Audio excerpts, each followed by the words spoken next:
呢次有勞大官人啦。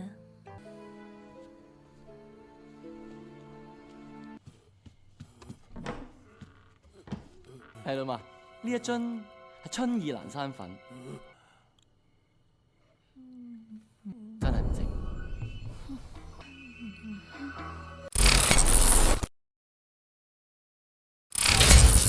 Oke guys, balik lagi bareng gue Demi di channel Caramel Popcorn, channel spesialis yang khusus bahas film-film Asia yang berisikan film Asia. Nah, film akan kita bahas kali ini adalah sebuah film yang bergenre drama romance dari Hong Kong lagi ya. Nah, mantap nih cuy, dari Hong Kong lagi cuy. Yang berjudul Jinping Mei 2 tahun 2009 cuy. Oh, ini by the way, ini filmnya nih, film lanjutan dari Jinping Mei 1 yang udah kita rekap kemarin ya. Nah, nih buat kalian yang belum nonton nih, alangkah baiknya nonton part 1-nya dulu ya. Nah, gua saranin nih, biar nanti nggak terlalu bingung cuy ceritanya ya. Nah, mantap dah nih. Mau ngomong apa lagi nih gue nih? Link videonya gua taruh di deskripsi ya. Ah, insya Allah ya. Insya Allah dah kalau ingat. Penasaran gimana alur cerita dari film ini? Siapkan cemilan kalian, di langsung aja deh kita gas ke pembahasannya cuy.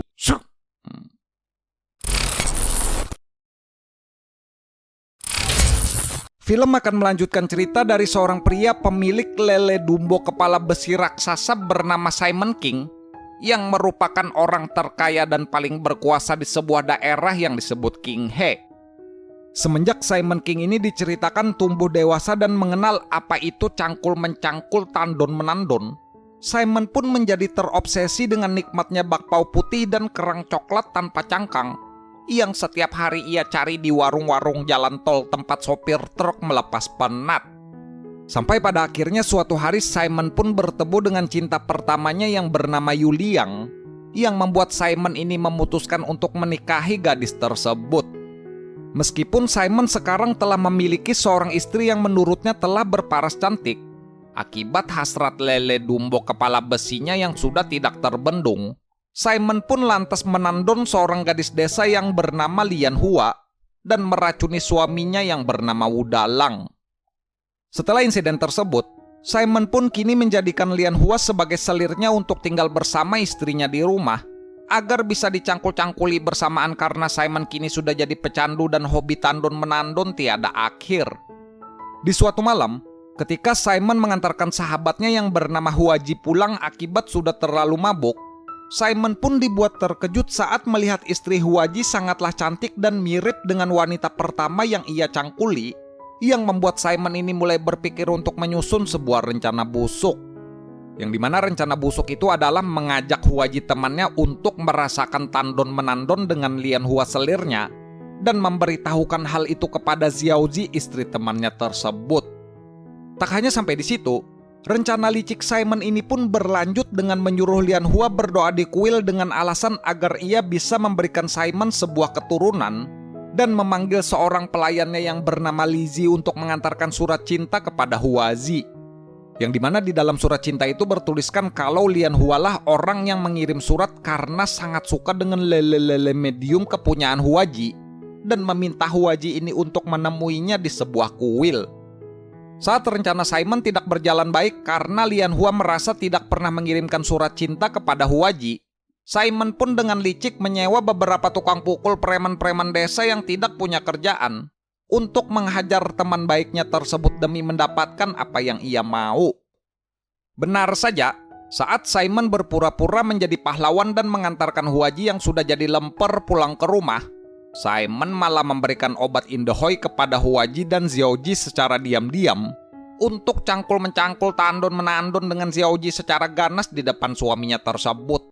Anjir nih Simon nih cuk, jadi jahat sekarang cuk. Kenapa nih dia nih? Kemarin-kemarin enggak ya, baik-baik aja nih orangnya nih. Melihat bakpao putih sang istri ditandon oleh Simon lele dumbo raksasa kepala besi di depan matanya sendiri, Huaji pun dijemput oleh malaikat Ijrail dan berpulang ke rahmatullah dulu sebentar akibat terkena serangan jantung mendadak.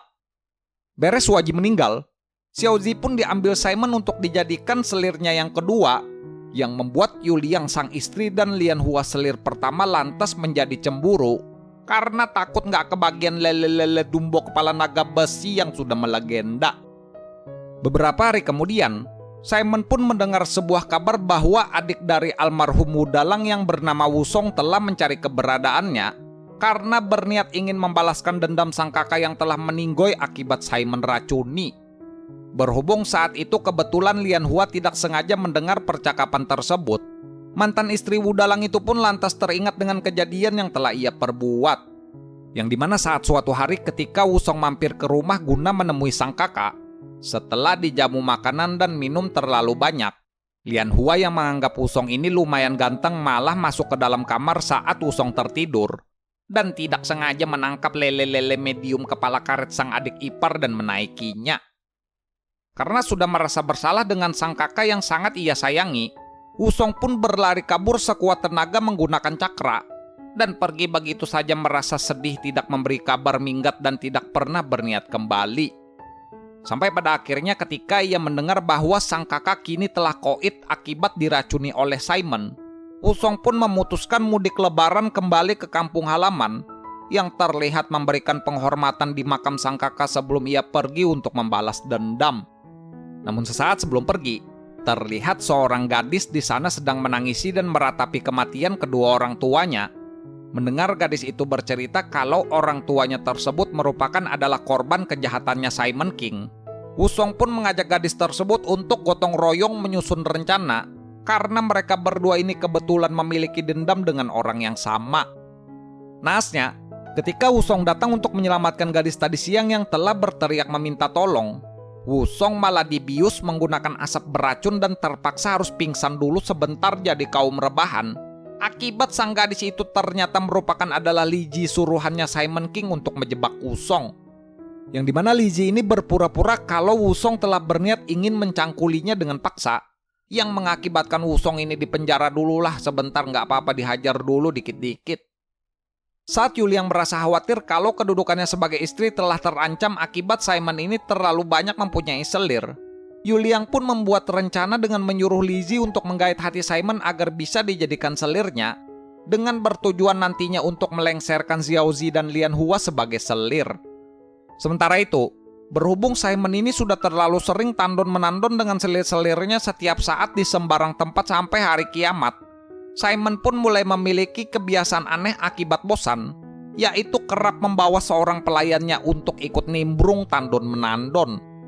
Naasnya, Xiao Zi yang kebetulan waktu itu sudah risih nggak mau ditandoni sama orang lain selain Simon, Xiao Zi pun mengusir Simon dan pelayannya tersebut, yang membuat Simon ini geram dan malah membawa 4 shinobi Kirigakure untuk mencangkul Xiao Zi dengan secara paksa. Akibat pergaulan bebas yang dilakukan oleh Simon, Xiao Zi pun lantas depresi dan terkena mental issue yang membuatnya malas makan, malas bangun, malas mandi selama bertahun-tahun. Terlalu berlebihan anjir. Sampai pada akhirnya, ketika Li Ji sudah berhasil menggait hati Simon dan resmi diangkat menjadi selir yang ketiga, Lian Hua pun secara terang-terangan menolak hal tersebut karena merasa tidak suka, yang membuat Simon marah dan lantas menampar Lian Hua saat itu juga. Tak terima dengan kedudukannya yang juga terancam, Lian Hua pun menantang Li Ji untuk berduel cangkul-mencangkul tandon-menandon guna melayani Simon, dengan bertujuan menentukan siapa yang lebih ganas dan punya onderdil yang lebih mantap. Di sisi lain, merasa dengan membantu Li Ji menjadi selir tanpa sadar Yuliang malah menambah saingan. Yuliang pun diam-diam memberikan obat halusinasi dengan dosis banyak kepada Xiao Zi yang sampai sekarang masih belum juga mau mandi, yang membuat Xiao Zi ini berhalusinasi berlebihan menjadi gila dan lantas meninggoy. Simon, yang kebanyakan cangkul-mencangkul tandon-menandon tiada henti sampai akhir zaman, Simon pun akhirnya alhamdulillah terkena sakit punggung, yang bisa terlihat dari matanya yang sudah menghitam karena mungkin keseringan begadang menjaga warnet. Li Ji yang kasihan dengan matanya Simon, ia pun pergi menemui tabib dan meminta ramuan untuk mengobati keluhannya Simon, yang berakhir mendapat obat kuat cap kuda merah Indahoy otot kawat tulang besi. Yang dimana Li Ji ini ternyata memberikan obat kuat cap kuda besi itu bukan hanya kepada Simon, melainkan juga kepada Yuliang yang membuat nyonya tuan rumah itu merasakan kerenyet-kerenyet geli-geli manja. Ketika obat kuat cap kuda merah Indahoy mulai bereaksi, Li Ji pun menyuruh pelayannya Simon untuk masuk ke dalam kamar guna menemani Yuliang ini melakukan adegan cangkul-mencangkul tandon-menandon.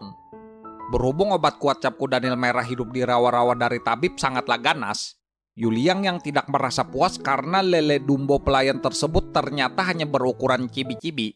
Yuliang pun geram dan mematahkan ikan gabus mini dan memutuskan untuk menggunakan tongkat kayu saja, yang membuat mereka berdua berakhir meninggoy akibat lupa akan diri. Sedangkan Simon, yang sudah tak sanggup menahan keinginannya untuk tandun-menandun dengan Lian Hua karena obat kuat cap kuda merah, Simon malah menambah dengan memakan habis pil naga otot kawat tulang besi pemberian almarhum ayahnya, yang membuat Lian Hua ini langsung meninggoy di tempat akibat ditandun Simon secara berlebihan. Dan filmnya pun berakhir dengan Lizzie yang ternyata selama ini telah bekerja sama dengan Wusong untuk membalaskan dendam karena diam-diam mereka saling mencintai. Dan lele Dumbo kepala naga besi raksasa milik Simon yang sudah melegenda akhirnya meledak akibat kebanyakan obat kuat dan cangkul-mencangkul tandun-menandun. Cuy. Aduh, nih meledak sudah cu. Aduh, hidup lele Dumbo kepala besi naga ternyata berakhir sampai di sini aja kah? Aduh nih Simon nih, siapa suruh sekarang jadi jahat ya? Dibalas karma nih. Meledak sudah cu, hilang sudah lele Dumbo menjadi atom. Wafat lele Dumbo kepala naga besi melegenda ya. Gitu ya ceritanya ya. Pokoknya meninggal sudah cu, lele Dumbo kepala besi. Berakhir sampai di sini dien. Nah dien dah. Berpulang ke rahmatullah sudah lele Dumbo. Lele Dumbo raksasa. Guys, mungkin segini aja ya untuk membahas tentang alur film kali ini ya. Ini buat kalian pengen nonton full movie-nya, kalian langsung aja search nonton film Jinping Mei 2 tahun 2009 di Google Chrome. Dari film ini kita bisa belajar, nah mantap nih, ada pesan moral nih dari almarhum lele Dumbo ya. Intinya apapun yang berlebihan itu tidak baik cuy. Nah gitu aja ya. Kayak gitu aja ya. Seperti biasa nih gue mau ucapin terima kasih banyak nih buat kalian yang udah nonton. Dan terima kasih banyak buat kalian yang udah subscribe ke channel Caramel Popcorn. Kita juga punya channel Caramel Popcorn yang kedua. Yang ketiga juga ada, kalau kalian mau subscribe silahkan, linknya ada di deskripsi cuy. Nanti kita bakal bahas film-film seru yang bagus-bagus lagi ya. Mungkin segini aja nih. Jangan lupa like, comment, share, dan subscribe. Gue Demis sebagai Naruto pamit. Sampai ketemu di video selanjutnya. Terus aja guys.